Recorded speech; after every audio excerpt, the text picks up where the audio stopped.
India, Afghanistan, Pakistan, Bangladesh, Sri Lanka. நீ என்ன சொல்றீங்க? நான் கிட்டத்தட்ட சரியாக தான் இருக்கின்றது. நானும் அதுக்கு ஓமன்ற நிலைமையில தான் இருக்கிறேன். ஆசிய கிண்ண அணி இந்தியா, கிட்டத்தட்ட இலங்கை, அதே போல நாங்க பார்த்த அணி பாகிஸ்தான், இப்ப நாங்க பார்க்க போற அணி ஆப்கானிஸ்தான்.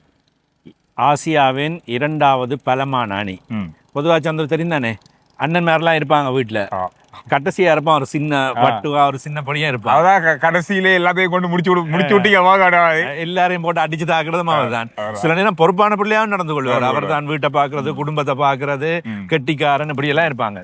இப்ப அந்த நிலைமை தான் ஆப்கானிஸ்தானுக்கு. இப்ப இவ்வளவு அண்ணன்மாரு தம்பிமாரு எல்லாம் ஏற்கனவே பெரியப்பா மாதிரிலாம் இருக்காங்க பாகிஸ்தான், இந்தியா, இலங்கை எல்லாம் இருந்தாலும் இந்த ஆப்கானிஸ்தான் இந்த ஆசிய கிண்ணத்துல என்ன செய்ய போகுது அப்படின்றதான் இப்ப பெரிய ஒரு எதிர்பார்ப்பை ஏற்படுத்தி இருக்கு. இந்த அணி என்ன செய்ய போகுது? அணி அறிவிக்கப்பட்டிருக்கின்றது. பலமான அணியாக இருக்கின்றது. நாங்கள் சொன்னதானே பாகிஸ்தான் ரைட், ஓகே, புதிய அணியா இருக்குது, புதிய முயற்சி செய்யறாங்க என்று.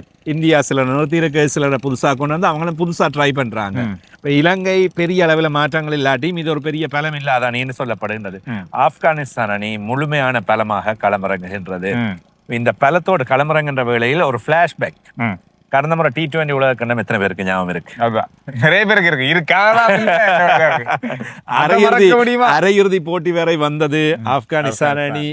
பாகிஸ்தான் வெளியே, ஸ்ரீலங்கா வெளியே, பங்களாதேஷ் வெளியே, ஆப்கானிஸ்தான் அரையிறுதி போட்டி வரை வந்தது. எனவே ஆசியாவின் இரண்டாவது பலமான கிரிக்கெட் அணி. ரஷீத் கான் தலைவராக நியமிக்கப்பட்டிருக்கிறார். அவர் தான் தலைவர். 26வது வயதில் அல்லது 27 வயது ஆசிய கிண்ணம் நடக்கின்ற வேளையில் உலகின் தலை சிறந்த சுழல் பந்து வீச்சாளர் இப்பொழுது அவர் தான்.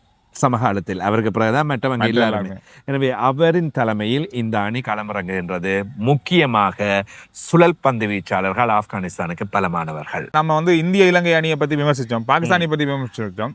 ஆனா இதுல எனக்கு அவ்வளவு பெரிய விமர்சனம் இல்லை. இவர்கள் தான் பெஸ்ட் டீம் என்று சொல்லக்கூடிய மாதிரி இருக்கின்றது. அது மாதிரி சந்துரு, ஆப்கானிஸ்தானுக்கு ஏனைய போட்டிகள் குறைவென்ற காரணத்தினால் இந்த T20 லீக் எல்லாத்திலையும் போய் விளையாடி அனுபவத்தை அள்ளி வச்சிருக்காங்க. பேரை சொன்னா பாருங்க, பந்து வீச்சில் ரஷீத் கான் மிக முக்கியமான சுழல் பந்து வீச்சாளர்.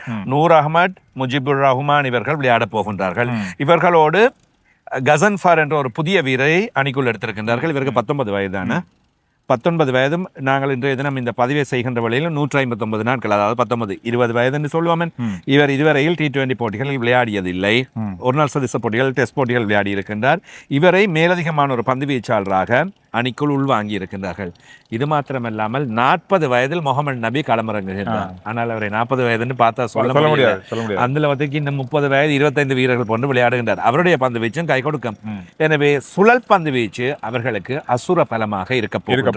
ஒரு கட்டத்துக்கு மேல நான் அந்த அணியின் ஆப்கானிஸ்தான் அணியின் கடந்த கால விஷயங்களை பார்க்கும்போது சொல்ல முடியாது, ஆசிய கணத்தினுடைய இறுதிப் போட்டியில விளையாட போற அணியோட ஆப்கானிஸ்தான் அணி கூட இருக்கலாம்.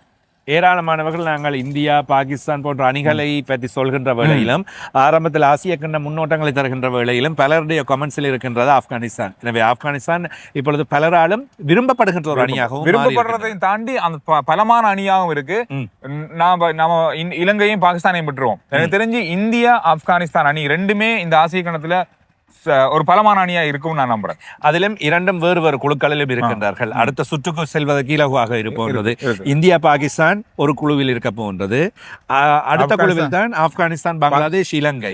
அந்த 3 அணிகளுக்குள் ஏதோ ஒரு அணி வெளியே செல்ல போகின்றது என்பது தெரிகின்றது. ஆனால் இதற்குள் ஆப்கானிஸ்தான் பலமாக தென்படுகின்றது.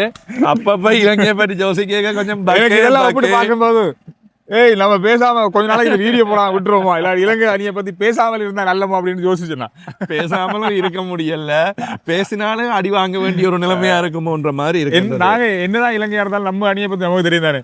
அதனால எதுவுமே நாங்க வெளிப்படையா பேசலாம்னு நினைக்கிறேன். எனக்கு தெரிஞ்சு நான் முதல்ல சொன்ன மாதிரி தான் இந்தியா, நான் இந்த அணிகளை பத்தி இப்ப அணிகளை நான் ரேட் பண்றேன். இந்தியா, ஆப்கானிஸ்தான், பாகிஸ்தான், பங்களாதேஷ், ஸ்ரீலங்கா. நீ என்ன சொல்றீங்க? நான் கிட்டத்தட்ட சரியாக தான் இருக்கின்றது. நானும் அதுக்கு ஓமன்ற நிலைமையில தான் இருக்கிறேன். எனவே அணிகள் எவ்வாறு விளையாட போகின்றார்கள், குழு, இவற்றின் அடிப்படையில் நாங்கள் கொஞ்சம் இன்னும் ஆராய்ச்சி செய்கின்ற வேளையில் ஏன் இந்த காரணங்கள் என்பதை முழுமையாக தரலாம். துடுப்பாட்டத்தில் ரஹ்மனுல்லா குர்பாஸ். நீங்க இந்த லிஸ்ட், நான் சொன்ன லிஸ்ட் என்ன ஓகேன்னு சொல்லுங்க. பார்த்து கொண்டிருக்கிறவங்க சொல்லுங்க, பார்த்து கொண்டிருக்கிறவங்க லிஸ்ட் பண்ணுங்க. நீங்க குர்பாஸ், ஐபிஎல்லையும் சரி, ஸ்ரீலங்கா பிரீமியர் லீக்குக்கு வந்தாலும் சரி, ஏனைய லீக்குகளுக்கு சென்றாலும் சரி, குர்பாஸ் வெளுத்துவாங்க என்ற ஒரு ஆரம்ப துடுப்பாட்ட வீரர். அதே போன்று இப்ராஹிம் சர்தான் மீண்டும் அணிக்குள் உள்வாங்கப்பட்டிருக்கின்றார்கள். ஓய்வுக்கு பின் அவரை அணியில் எடுத்திருக்கின்றார்கள். இவர்கள் இருவருமே அதிரடியாக துடுப்படுத்த ஆடக்கூடியவர்கள். பந்துவீச்சில் நவீன் உல் ஹக், ஃபர்சல் ஹக் ஃபரூக்கி ஆகியோர் இருக்கின்றார்கள். அதே போன்று அஸ்மதுல்லா ஒமர்சாய் அணியில் இருக்கின்றார். இப்படி பார்க்கின்ற வேளையில் துடுப்பாட்டம், பந்துவீச்சு இரண்டையும் சரியாக பலப்படுத்தி நல்ல அளவான வெல் பேலன்ஸ் டீம் என்று சொல்லக்கூடிய அணியானது அறிவிக்கப்பட்டிருக்கின்றது. ஆப்கானிஸ்தானின் பின்னடைவு என்று சொன்னால் நீண்ட நாட்களாக போட்டியில் விளையாடவில்லை. கடந்த டிசம்பருக்கு பின்னர் 2020 முழுமையான அணியை நாங்கள் தந்தால் ரஷீத் கான் அணியின் தலைவர், மிகப்பெரிய நம்பிக்கையோடு ரஷீத் கானை அணியின் தலைவராக நியமித்திருக்கின்றார்கள். ஆசிய கிண்ணத்தில் சாதித்து காட்டுவார்களாக இருந்தால் அடுத்த வருடம் போகின்ற உலக கிண்ணத்தில் ஆப்கானிஸ்தான் அணி பல முக்கியமான அணிகளை வைத்து செய்யும் என்பதை நாங்கள் ரஷீத் கான் அணியின் தலைவர் ரஹமுல்லா குர்பாஸ், இப்ராஹிம் சர்தான், டர்விஷ் ரசூலி, சதிகுல்லா அத்தால் மற்றும் அஸ்மதுல்லா ஒமர்சாய், கரீம் ஜெனட், முகமது நபி, குலாப்தீன் நைப், அதே போன்று ஷரஃப்தீன் அஷ்ரப், முகமது இஷாக், முஜிபுர் ரஹ்மான், AM கசன்ஃபா, இவர்தான் புதிய வீரராக அணிக்குள் உள்வாங்கப்பட்டிருக்கிறார், 19 வயது. நூர் அஹமட், ஃபரீத் அஹமட், நவீன் உல் ஹக், ஃபசல் ஹக் ஃபரூக்கி, இவர்கள் தான் அறிவிக்கப்பட்டிருக்கின்ற வீரர்கள். எனவே சந்துரு, இந்த வீரர்கள் பற்றி நாங்கள் பேசுகின்ற வேளையில் நாங்கள் ஆரம்பத்திலே சொன்னது போன்று மிகப்பெரிய அளவில் சர்ச்சையான அல்லது இவர் அவர் என்று சொல்லி பேசக்கூடிய இந்த விடயங்களும் இல்லை. எனவே ஆப்கானிஸ்தான் அணி நல்ல முறையில் பிரகாசிக்க போகின்றது, நல்ல முறையில் விளையாட போகின்றது. குறைந்தபட்சம் இலங்கை, பங்களாதேஷ் ஆகிய அணிகளுக்கு மிகப்பெரிய சிக்கலை வழங்கித்தான் இவர்கள் வெளியேறுவதாக இருந்தாலும் வெளியேறுவார்கள். இலங்கை பங்களாதேஷ் அணியை வெளியேற்றுவாங்க, அப்படி இவங்க 2 பேரும் சேர்ந்து ஆப்கானிஸ்தானை வெளியேற்றுவாங்க. ஆப்கானிஸ்தான் அடுத்த சுற்று உறுதி என்னை பொறுத்தவரையில். பங்களாதேஷ், இலங்கை இந்த இரண்டில் யார் அடுத்த சுற்றுக்குள் வரப்போகின்றார்கள், இது கொஞ்சம் போட்டியாக இருக்கலாம். மனசுக்குள்ள வருகிறது, ஆனா வெளியே சொல்ல முடியல. எனவே ஆசிய கிண்ணத்தில் இவ்வாறு பலமாக ஆப்கானிஸ்தான் களமிறங்க போகின்றது. இறுதிப் போட்டிக்கு வந்தால், மறுபுறத்தில் இந்தியாவும் இறுதிப் போட்டிக்கு வந்தாலும் இந்தியாவையும் இலகுவாக ஆப்கானிஸ்தான் விட்டு வைக்காது அப்படின்றதான் உறுதி.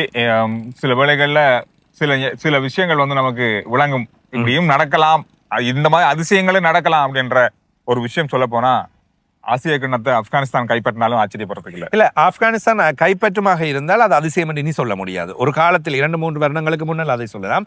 ஆப்கானிஸ்தான் இப்பொழுது பலமான ஒரு முன்னணி அணி. எனவே அவர்கள் கைப்பற்றினால் அது ஆச்சரியப்படுவதற்கு இல்லை. இதுதான் பலமான அணிக்கு கிண்ணம் கிடைத்திருக்கின்றது, அப்படித்தான் சொல்லலாம். ஓகே, நீங்க என்ன நினைக்கிறீங்க ஆப்கானிஸ்தான் பத்தினுடைய விஷயங்களை, கடந்த கால ஆப்கானிஸ்தானுடைய போட்டியினுடைய வெற்றிகள், இந்த ஆசிய கிண்ணத்தினுடைய பலமான அணி, நாங்க சொன்ன அந்த பட்டியல்ல ஆப்கானிஸ்தானுக்கு நீங்க எந்த இடம் கொடுக்குறீங்கன்றதையும் கருத்துக்களை சொல்லுங்க. அடுத்த வீடியோல நாங்க உங்களை சந்திக்கிறோம்.